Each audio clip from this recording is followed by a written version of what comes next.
I'd taken my bike down to the mainland with me, and I was to meet my friend, and we were going to go down to Wales for a couple of weeks for a holiday.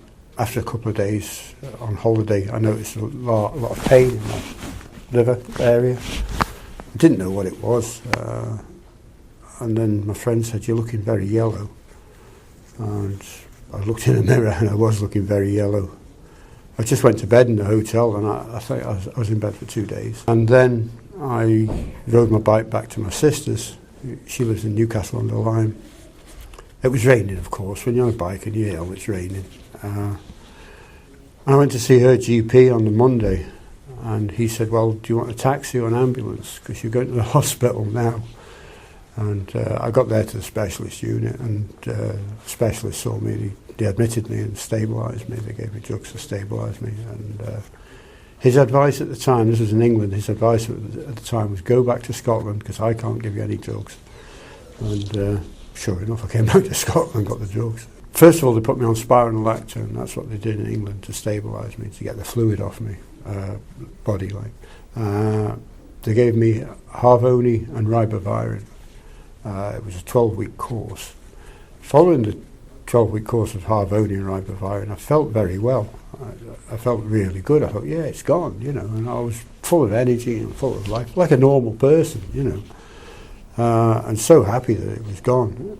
And then maybe a month, 6 weeks later, I started to feel ill, and I knew what it was because you've experienced this thing and you know what it feels like. You can't describe it to anyone what it feels like. Only someone who's had it knows how it feels. So I went back to my doctors, and she did a PCR, and she phoned me with the results, and you know, I nearly wept. I was really unhappy, like, you know. All of a sudden, out of the blue, after I failed that Harvoni, I was talking to I was at my GP's, and she said, "Oh yeah, we'll do this, and we'll get you on the transplant list." The transplant hadn't been mentioned up to that point.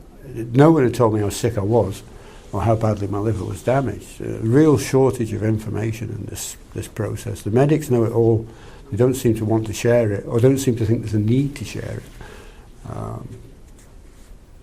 You know, I was gobsmacked actually when she said that. I couldn't believe it. You know, I had to go home and tell my wife, and she was really upset, of course. But there's no breaking anything gently. You know, there's no. And I'm sure if I had cancer, I'd have got a more sympathetic treatment, shall we say. You know, there's specialist nurses and all that dealing with those things. I was pretty ill at the time. I had a lot of really advanced symptoms. You know, I'd had a decompensation episode, and I was retaining a lot of fluid. I was jaundiced. My mind was. I had a symptom. There's a symptom of liver disease called hepatic encephalopathy, which is a build-up of ammonia in the system that affects the brain. It can look like Alzheimer's in some cases, but it's really severe. I had that, so I was confused. I didn't know what was really going on. I had to rely on my wife to sort a lot of stuff out. One of the issues that comes up with this a lot, and in the first case, when I first saw my GP, before diagnosis, is alcohol. You know, they're convinced you're drinking, even if you say you're not. You know, your liver's getting damaged at a tremendous rate. You must be drinking. No, I'm not drinking. He told me to abstain. I did abstain. One nurse told me, and she should have known better, that she said, "You've been drinking. This is how your liver's got in this state. You've done this to yourself." And I said, "Well, actually, no. I think I've got hepatitis." And she said, "No. She says, people with drink problems often hide it from themselves." But the point I'm trying to make is that a lot of GPs and even liver specialists, even specialists in that department, always think you're drinking, even if you say you're not. You know, it's the go-to response, even for professionals in that area.